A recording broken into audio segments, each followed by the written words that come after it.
Hello বন্ধুরা, কেমন আছো সবাই? তো আজকে আমরা চলে এসেছি একটা নতুন রেসিপির সাথে, যেটার নাম হচ্ছে পাবদা মাছের ঝাল। আর যেটাকে বানানোর জন্য সবার আগে আমরা সর্ষের তেলে পাবদা মাছটাকে ভালো করে ফ্রাই করে নেব।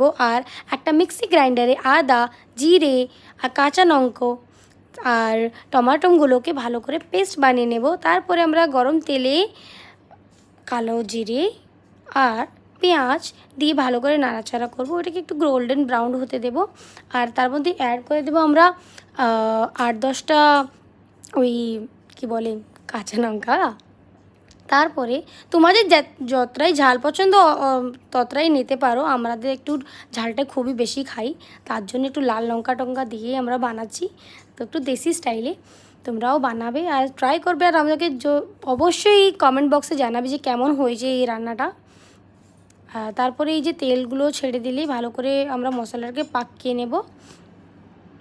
আর জলটা অ্যাড করব, আমরা বেশি ঝোল রাখবো না, হালকা হালকাই রাখবো।